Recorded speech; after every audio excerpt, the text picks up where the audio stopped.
Friends, welcome back to our channel. ಸ್ನೇಹಿತರೆ, ಇವತ್ತಿನ ವಿಡಿಯೋದಲ್ಲಿ ದಿಢೀರ್ ಅಂತ ರವೆ ಉಂಡೆ ಹೇಗೆ ಮಾಡೋದು ಅಂತೇಳಿ ತೋರಿಸ್ತಾ ಇದ್ದೀನಿ ಸ್ನೇಹಿತರೆ.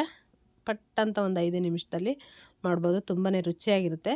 ಹೇಗೆ ಮಾಡೋದು ಅಂತೇಳಿ ನೋಡ್ಕೊಂಬರೋಣ. ಹಾಗೆ ಇದನ್ನು ಹೊಸ ವರ್ಷಕ್ಕೆ ದಿಢೀರ್ ಅಂತ ಮಾಡಿ ಎಲ್ಲರೂ ತಿನ್ನಿರಿ ಅಂತ ಕೇಳ್ಕೊಳ್ತೀನಿ. ಇದಕ್ಕೆ ನೋಡಿ 1.5 ಕಪ್ಪು ರವೆ ತೊಗೊಂಡಿದ್ದೀನಿ ಸ್ನೇಹಿತರೆ. ಚಿರೋಟಿ ರವೆ ಅಂತ ಹೇಳ್ತೀವಲ್ಲ, ಆ ರವೆ ಉಂಡೆ ಮಾಡೋದಕ್ಕೆ ತುಂಬಾ ಚೆನ್ನಾಗಿರುತ್ತೆ.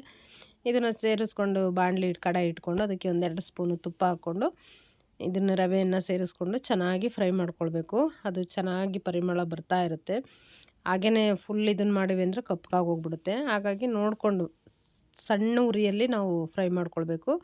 ನಂತರದಲ್ಲಿ ಇದಕ್ಕೆ ನಾನು ಒಂದು ಅರ್ಧ ಕಪ್ಪು ತೆಂಗಿನಕಾಯಿ ತುರಿ ಸೇರಿಸ್ಕೊಂಡಿದ್ದೀನಿ ಸ್ನೇಹಿತರೆ. ಅಂದರೆ ಒಂದು ಅರ್ಧ ಹೋಳು ಸೇರಿಸ್ಕೊಂಡಿದ್ದೀನಿ ತೆಂಗಿನಕಾಯಲ್ಲಿ.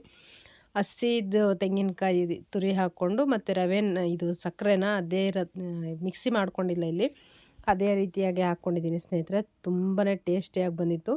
ನೋಡಿ, ಇಲ್ಲಿ 1.5 ಕಪ್ಪು ಏನು ರವೆ ತೊಗೊಂಡಿದ್ದೀನಲ್ಲ, ಸೇಮ್ ಇದರಲ್ಲೇ ಸ್ವಲ್ಪ ಕಡಿಮೆ ತೊಗೊಂಡಿದ್ದೀನಿ ಸ್ನೇಹಿತರೆ. ಯಾಕಂದರೆ ಹೆಚ್ಚಿಗೆ ಆಗುತ್ತೆ, ಸಮ ಪ್ರಮಾಣದಲ್ಲಿ ತೊಗೊಂಡ್ರೆ ಹೆಚ್ಚಿಗೆ ಆಗುತ್ತೆ.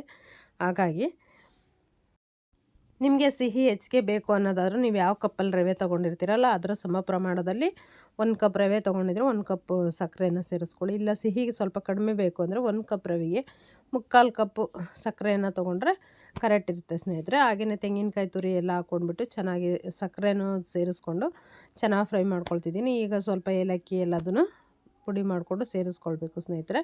ನಂತರದಲ್ಲಿ ನೋಡಿ, ಹಾಗೆಯೇ ನಾನು ಬಿಟ್ಟಿದ್ದೀನಿ ಇದನ್ನು ಪ್ಲೇಟನ್ನು ಮುಚ್ಚಿಬಿಟ್ಟು. ಯಾಕಂದರೆ ಅಬಿಗೆ ಇನ್ನೂ ಚೆನ್ನಾಗಾಗುತ್ತೆ. ಸ್ಟವ್ ಆಫ್ ಮಾಡಿದ್ದೀನಿ, ಆದರೆ ಹಾಗೆ ಬಿಟ್ಟಿಲ್ಲ.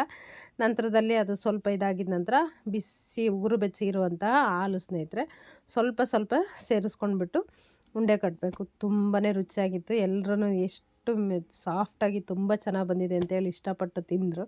ಹಾಗಾಗಿ ನಾನು ಯಾವಾಗಲೂ ಸಕ್ಕರೆನ ಮಿಕ್ಸಿ ಮಾಡ್ತೀನಲ್ಲ, ಆ ರೆಸಿಪಿ 1-2-3 ಸಲ ಶೇರ್ ಮಾಡ್ಕೊಂಡಿದ್ದೀನಿ. ಇದನ್ನು ಮಾತ್ರ ಮಾಡಿರಲಿಲ್ಲ. ನಮ್ಮ ಅತ್ತೆ ಹೇಳಿದ್ರು ಈ ರೀತಿಯಾಗಿ ಮಾಡು, ತುಂಬಾ ಚೆನ್ನಾಗಿರುತ್ತೆ ಅಂತೇಳಿ.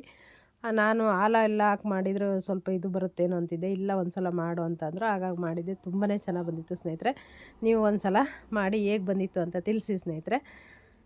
ಧನ್ಯವಾದಗಳು. ಹಾಗೆ ನಿಮ್ಗೆ ಇಷ್ಟ ಆಗಿತ್ತು ಅಂದರೆ ಪ್ಲೀಸ್ ಲೈಕ್ ಮಾಡಿ, ಸಬ್ಸ್ಕ್ರೈಬ್ ಮಾಡ್ಕೊಂಡು ನೋಡಿ ಸ್ನೇಹಿತರೆ.